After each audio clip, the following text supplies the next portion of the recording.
हे बघा मस्त व्हेज थाळी तयार झालेली आहे. हा राईस आहे, चपाती, तव्यामधली गवार आणि शेंग, पडवल आणि चणा डाळ त्याची पातळ भाजी बनवली.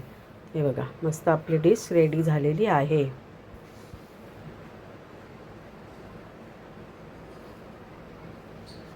आज व्हेज थाली आहे मस्तपैकी, तर या जेवायला.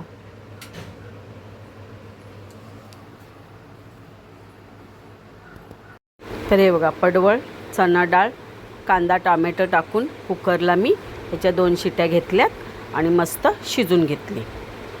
तर त्याच्यासाठी बघा वाटण आपण करते. कोथिंबीर, मिरची घेतले, लसूण घेतलं आहे आणि खोबरं. हे आपलं भाजीचं वाटण आहे. मस्त असं आपण वाटून घेऊया.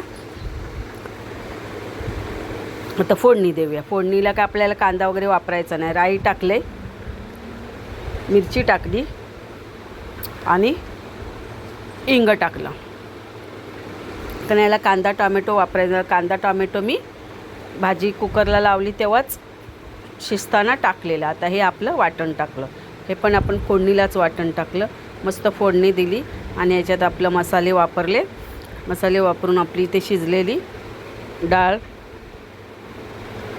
हे बघा हे शिजलेलं आपण कुकरला जे लावलेलं ते त्याच्यामध्ये टाकून दिलं. सगळं मस्त असं आता आपण ना मिक्स करून घेऊ. मस्त मिक्स एकजीव असं करून घेऊ. वाटण आपल्या भाजीला सगळं लागलं पाहिजे ना. हे बघा आता वरून मीठ टाकलं आणि आपली भाजी रेडी झालेली आहे. बघा किती छान दिसते का नाही. आणि हो, या माझ्याकडे शेंगा होत्या तर म्हटलं चला अजून भाजीला आपण चव देऊया म्हणून या 2-3 शेंगा टाकल्यात मी. ह्याच्यामुळे अजून भाजीला छान चव येणार आहे. हे बघा मस्त. आणि शेंगा मला आवडतात, या शेंगा मला आवडतात. हे बघा कशी छान झाली का नाही आपली भाजी रेडी.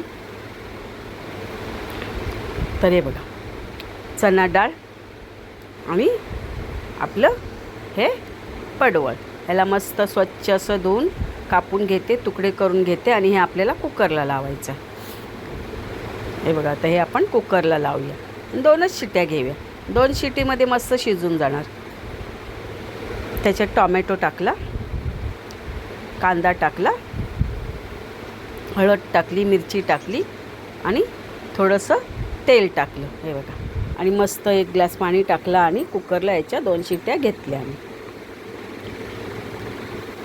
आता हे कुकर आपण एकीकडे ठेवतो, एकीकडे आपण गवारीची भाजी बघू. हे बघा गवार स्वच्छ मोडून घेतली, स्वच्छ अशी धुवून घेतली आणि ही गवार आपल्याला तव्यावर करायचे. तर एकीकडे तवा ठेवला, तापत तेल टाकलं आणि गवार पहिला आपण शिजून घेऊया. म्हणजे कसं आपल्याला जास्त वेळ लागणार नाही. हे बघा आता राई टाकली, जिरं टाकलं, कांदा, मिरची, हे आहे आपली तव्यावरची गवार. हे बघा मस्त याला मऊ असं शिजून घेते. मऊ शिजला ना. आता ही आपली दुसऱ्या तव्यावर मी ही गवार शिजवलेली तेल टाकून, तर ती आता आपण टाकली. आणि हा बघा हा आमचा आहे चटणी. कसली? शेंगदाण्याची. तर शेंगदाण्याची चटणीत खोबरं, मिरची, लसूण वगैरे असणारच, त्यामुळे गवारीत आपण काय टाकलेलं नाही. तर हीच चटणी मी या गवारमध्ये वापरलेली आहे. कारण का कोण खात नाही आमच्याकडे ती चटणी, म्हणून ती पडूनच आहे. म्हटलं काहीतरी आपण यूज करून टाकू या चटणीचं, म्हणून मी गवारीला वापरली. आणि आपण ही चटणी ना ह्याला वांग्याचं भरीत करणं त्यालासुद्धा वापरू शकतो. हे बघा आता ती टाकली. आता ही ना मस्त असं मिक्स करून घेऊया, छान असं एकजीव करून घेऊया. त्यामुळे कशी आपली अजून टेस्ट मस्त वाढणार आहे आणि ना चपातीबरोबर खायला खूप छान लागणार. ह्याला पाणी वगैरे काही टाकायचं नाही, सुकीच गवार आहे.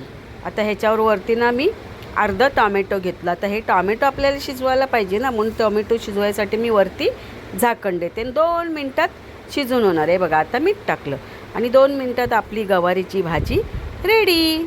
कारण का आपण तव्यावर गवार शिजवलेली होती म्हणून ती भाजी रेडी होणार आहे. हे बघा मस्त आपली भाजी झाली का नाही रेडी. 2 मिनटाचं काम, लगेच आपली भाजी रेडी झालेली आहे. तर या मैत्रिणींनो चपातीबरोबर खायला ही आपली बाजरीच्या भाकरीवर पण एवढी छान लागणार आहे, एकदम टेस्टी. तर ही एकीकडे आपली भाजी पण शिजते. पडवळ, चणा डाळ आणि शेंगा. तर ही पण भाजी ते याला पण मस्त वाटण वगैरे लावलं, छान ही पण भाजी झाली. हे बघा आता वरतून कोथिंबीर टाकली तर अजून भाजीला टेस्ट आणि मस्त झाली.